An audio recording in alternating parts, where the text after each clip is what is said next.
Hoje, a gente vai mergulhar fundo numa ferramenta que é, simplesmente essencial para a internet.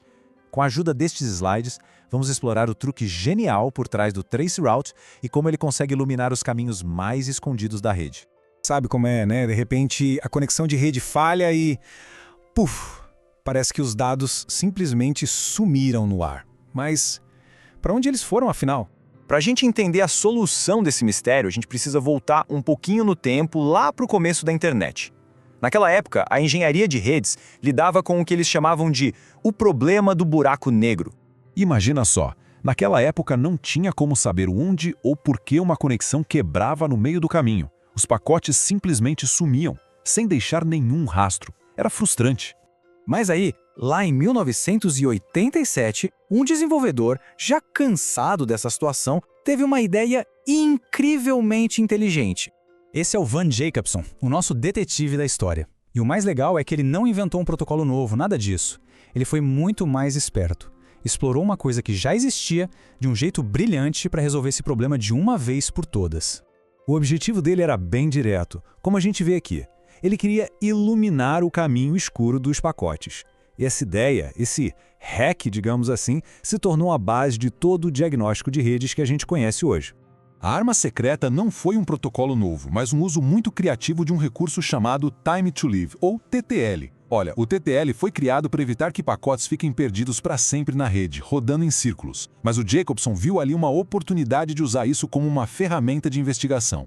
Tá, mas como é que funciona essa mágica do TTL na prática?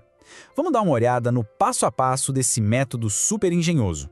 A genialidade está toda nesse processo. Primeiro, o Traceroute manda um pacote com o TTL de apenas um. O primeiro roteador no caminho recebe, vê o TTL baixo, descarta o pacote e manda uma mensagem de erro de volta. Pronto, primeiro salto identificado. Aí ele manda outro pacote, agora com TTL 2. Esse passa pelo primeiro roteador, mas é descartado pelo segundo, que também responde. E repetindo isso, aumentando o TTL de um em um, ele vai mapeando o caminho inteiro, um roteador de cada vez.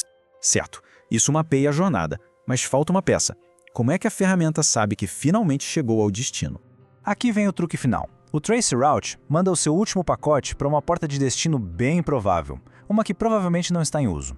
Como essa porta não está sendo usada, o servidor final responde com uma mensagem ICMP bem específica, porta inacessível. E esse é o sinal de confirmação. Missão cumprida.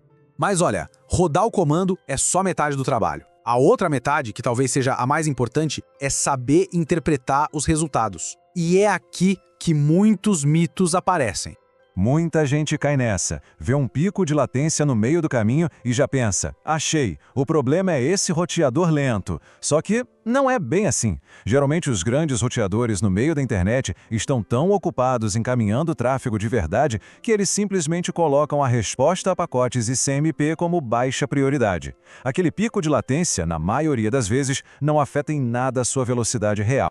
Outro erro bem comum é com os asteriscos. Eles não querem dizer que é um roteador quebrou ou que é um beco sem saída. Na grande maioria das vezes, isso só indica que tem um firewall configurado para não responder. O roteador está lá, funcionando, só que em silêncio. E aqui vem um ponto fundamental. O tipo de pacote que se usa no teste pode mudar completamente o caminho que ele faz, ou até mesmo se ele vai ser respondido. Nem todo Traceroute é igual. O Traceroute pode falar dialetos diferentes para se adaptar à rede, o padrão UDP pode ser bloqueado, então dá para tentar com o ICMP o mesmo protocolo do ping.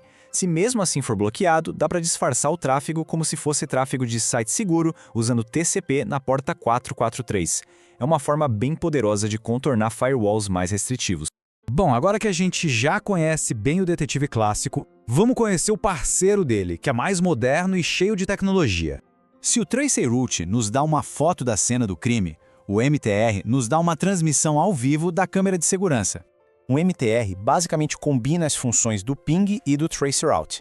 Ele fica mandando pacotes continuamente para cada roteador no caminho, mostrando dados em tempo real sobre latência e, o que é crucial, sobre perda de pacotes. E é isso que o torna a ferramenta ideal para aqueles problemas bem frustrantes, sabe? Aqueles que parecem que nunca acontecem quando a gente está tentando encontrar. Então, agora com as ferramentas de um detetive de rede em mãos, a pergunta que fica é: que mistérios podem ser resolvidos?